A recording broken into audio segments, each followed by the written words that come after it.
مقصود اگر زندگی میں کچھ ہو پھر زندگی صحیح گزرتی ہے. بے مقصد جب یہ لوگ زندگی گزارتے ہیں تو آہستہ آہستہ پریشان رہنے لگ جاتے ہیں. مقاصد کیا تھے؟ مقصد یہ تھا کہ میں نے 2-4 کروڑ روپیہ زندگی میں جمع کرنا ہے، تو ہو گیا جمع، اب کیا کرے؟ اب پریشان رہنے لگ گیا.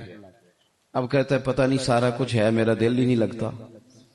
مقصد اس کا یہ تھا کہ میں نے بہت اچھی بلڈنگ بنانی ہے، بہترین مکان بنانا ہے، تو بن گیا مکان. اب بھائی یہ چھوٹے مقاصد تھے. میں نے ملک سے باہر جانا ہے، جا کے سیٹ ہونا ہے، تو ہو گیا سیٹ. اب مقاصد جب تک بڑا نہیں ہوتا، مسلمان مقصد حیات کو جب تک پہنچتا نہیں اور جب تک وہ صحیح ڈائریکشن پر چڑھتا نہیں، اتنی دیر وہ پریشان ہے. وہ ٹامک ٹونیاں ضرور مارتا ہے، وہ والی بیماریاں ڈھونڈ کے لے آتا ہے جو دراصل اس کی بیماریاں ہیں ہی نہیں. وہ ڈھونڈتا چونکہ ان چیزوں کو ہے، پھر علاج بھی انہی کا کرتا رہتا ہے. یاد رکھیں، زندگی با مقصد بنائیں. مقصد کیا ہو؟ نیری روٹی کمانا مقصد نہ ہو، روٹی کمائیں بھی اور لوگوں کو کھلائیں بھی. آپ اگر اس لیے مال بڑھائیں گے کہ میں مالدار ہو جاؤں تو یہ تو محمود نہیں، یہ پیارا نہیں آپ کا یہ نظریہ. لیکن اگر مال اس لیے کمائیں کہ یا اللہ پیسے دینا پر مجھے طریقہ بھی حضرت عثمان غنی والا دینا، مجھے سلیقہ حضرت عبد الرحمن ابن عوف والا دینا. آپ اگر مقاصد کے تحت زندگی گزاریں گے تو بے چین نہیں رہیں گے. اگر آپ کا کوئی مقصد ہے، آپ اگر صحابہ کرام علیہم رضوان کی مقدس زندگیوں کو دیکھیں تو کوئی مقصد تھا، کچھ پیچھے چھا جس کے لیے وہ جد و جہد کر رہے تھے. حضرت مولا علی شیر خدا کرم اللہ تعالی وجہ الکریم. ایک بات کرتا ہوں، ایک مثال دیتا ہوں. حضرت علی شیر خدا کا شمار بظاہر ابھی بچوں میں ہوتا تھا جب کلمہ پڑھا، اور جب ساری برادری اکٹھی تھی اور حضور نے فرمایا میں اللہ کا رسول ہوں، کون کون میرے ساتھ دین کی مدد کرے گا، کون مشکل وقت میں حفاظت کرے گا، تو سب چپ رہے. حضرت علی اٹھ کے کھڑے ہو گئے، کہا یا رسول اللہ میں محافظ بھی بنوں گا اور دین کا مددگار بھی بنوں گا. اب ایک مقصد بنا لیا ہے کہ میں نے تلوار لینی ہے، میں نے دین کی حفاظت کرنی ہے، میں نے یہ کام کرنا ہے. ایک مقصد تو ہے نا یار، ایک پروگرام بنا لیا ہے. اب حضرت مولا علی شیر خدا ہر میدان میں پہلی صف میں نظر آئے. ایک موقع ایسا آیا جہاں میرے حبیب علیہ الصلوۃ والسلام نے فرمایا کہ علی تم مدینے میں میرے پیچھے رہو، بچے ہیں، عورتیں ہیں، نگہبانی ہے، اور میں اس لیے اسی طرح تمہیں چھوڑ کے جا رہا ہوں جس طرح حضرت موسیٰ علیہ السلام جناب ہارون کو چھوڑ کے گئے تھے، مگر یہ کہ میرے بعد نبی کوئی نہیں. ایک موقع پر صرف چھوڑ کے گئے، جہاد پہ ساتھ نہیں لے کے گئے، تو حضرت علی رونے لگے. اللہ کرے آپ کو سمجھ آئے میری بات کی. بچہ ہمارا بھی روتا ہے پر وہ کہتا ہے میں نے سیر کے لیے جانا ہے. مقصود کچھ اور بنا لیا ہے نا. پیسے ہمارے بچے بھی مانگتے ہیں پر وہ کہتے ہیں کہ ٹور جا رہا ہے، میں نے ساتھ جانا ہے. ہمیں بھی رونا آتا ہے کئی دفعہ، لیکن وہ جو پارٹی ہم نے قابو کرنی تھی وہ کوئی اور کر کے لے گیا. یہ تو گاہک میرا تھا، یہ دائیں بائیں کیسے نکل گیا. رونا تک آ جاتا ہے. ان کا بھی رونا تھا. عرض کی یا رسول اللہ صلی اللہ علیہ وسلم آپ مجھے بچوں اور عورتوں پر چھوڑ کر جا رہے ہیں. تو حضور صلی اللہ تعالی علیہ وسلم نے فرمایا علی اسی طرح چھوڑ کے جا رہا ہوں جس طرح حضرت ہارون کو جناب موسیٰ کلیم چھوڑ کے گئے تھے. بھائی ایک مقصود تھا کہ میں نے میدان میں رہنا ہے، ایک ارادہ کیا تھا، ایک پروگرام بنایا تھا. پھر ساری زندگی وہ میدان میں رہے. ان کو جب خنجر لگا نا کوفے کی جامع مسجد کے قریب، تو بندے کو تکلیف ہوتی ہے تو وہ ہائے کرتا ہے، بیٹے کو آواز دیتا ہے، نصیحتیں لکھواتا ہے. لیکن مولا علی کو خنجر لگا تو کیا کہتے ہیں؟ کہتے ہیں فزت برب الکعبہ، لو بے لوگو رب کعبہ کی قسم آج میں کامیاب ہو گیا ہوں. ایک مقصود بنایا تھا نا، آج میں اس مقصود تک پہنچ گیا. یار کوئی مقصد تو ہو. لو سنو بات، بخاری میں موجود ہے. ایک خاتون تھی جو مسجد نبوی شریف میں جھاڑو دیتی تھی. مشکل کام ہے. چلیں آپ بتائیں مجھے، مسجد کے اندر جھاڑو دینا آسان ہے کہ مسجد کا صدر بننا آسان ہے؟ نہیں، صدر بننا ہی سوکھا دے. اس لیے کہ صدر بن کے کرنا کچھ نہیں، نہ آرڈر ہی جاری کرنا ہے. الا ماشاءاللہ اچھے لوگوں کی بات نہیں کرتا. اس لیے اچھا زیادہ اجر والا کام تو یہ نا کہ اللہ کا گھر صاف کیا جائے.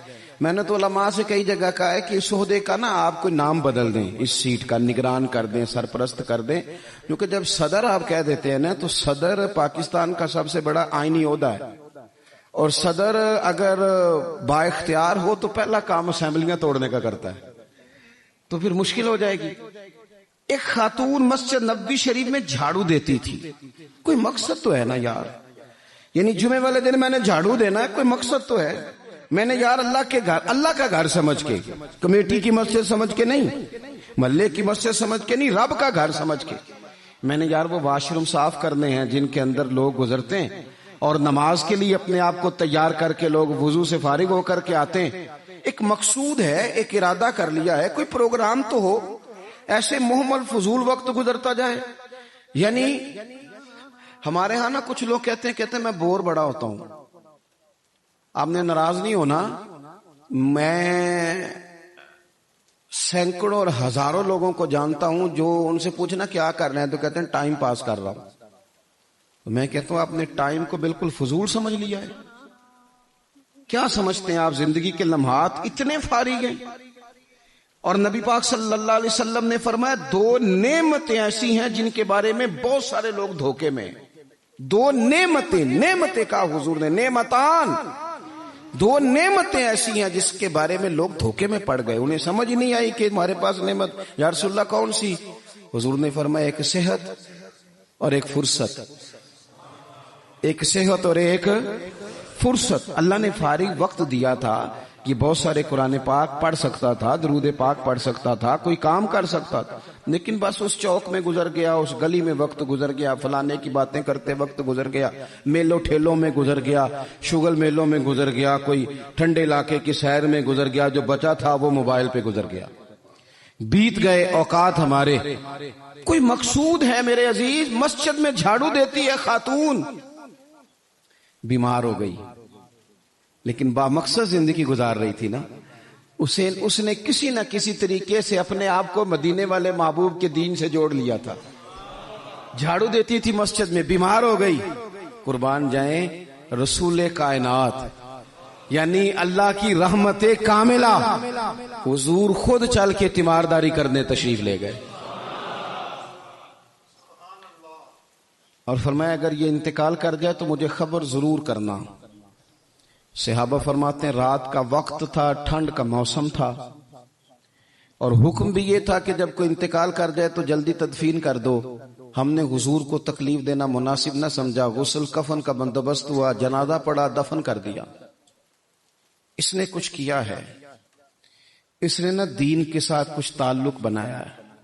اللہ ہمارا بھی نام جھاڑو دینے والوں میں لکھ دے، کوئی تعلق تو اس نے بنایا ہے نا، کہیں کسی کونے میں جا کے اس نے رشتہ دین سے جوڑا ہے۔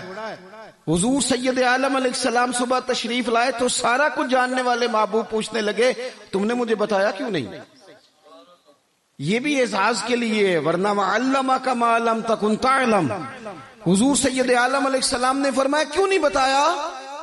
قربان جائیں، مر جانے کو جی چاہتا ہے اس ادا پر، ساری کائنات جائے حضور کے روضہ نور پر۔ اور نبی پاک نے پوچھا بتایا کیوں نہیں؟ یا رسول اللہ رات تھی، تکلیف دینا مناسب نہیں سمجھا۔ او بوڑھی اماں تیرے نصیبوں پہ ہمارے ماں باپ قربان ہو۔ حضور فرمانے لگے مجھے بتاؤ اس کی قبر کہاں ہے؟ میں یعنی حضور کسی کی قبر پہ آ جائے، اللہ کی ساری رحمتیں آ گئیں، کریم محبوب علیہ الصلوۃ والسلام قبر پہ گئے۔ ویسے تو دوسرا جنازہ جائز نہیں، ایک ہی شرط میں جائز ہے کہ اگر وارث نے نہیں پڑھا تو دوسرا جنازہ پڑھا جا سکتا ہے، لیکن حضور تو خود وارث ہے نا ساری امت کے، اور حضور اختیار رکھتے ہیں، شارع ہیں۔ حضور قبر پہ گئے، یہی بڑی بات تھی کہ حضور اس کی قبر پہ چلے گئے، لیکن قبر پہ کھڑے ہو کے حضور نے فرمایا دوبارہ صفے بناؤ بھائی، میں دوبارہ جنازہ پڑھاؤں گا، کیونکہ کوئی مقصد تو تھا نا۔ یہ مسجد میں جھاڑو دیتی تھی، آخری ویلے میری آنکھیاں راہ تکنا ہے تیرا، تیرا تے کچھ بھی نہیں جانا سجنا، پا جاویں جے پھیرا تے سوکھا نکلے ساوے ظہوری، جے ویخ لواں مکھ تیرا۔ حضور تشریف لے آئے، خود تشریف لے آئے اور قبر مبارک پر کھڑے ہو کے دوبارہ جنازہ پڑھائے۔ نوجوانوں بڑا وقت ضائع ہو گیا، بڑا ہم نے زندگی میں جو سب سے زیادہ چیز ضائع کی ہے وہ وقت ہے. یاد رکھنا، مجھے نہ بتانا، کسی دوست کو نہ بتانا، لیکن اپنے آپ سے ضرور سوال کرنا کہ زندگی میں ہمیں جتنی ناکامیاں ملی ہیں نا، اس کی اصل وجہ یہ ہے کہ ہم نے وقت ضائع کیا.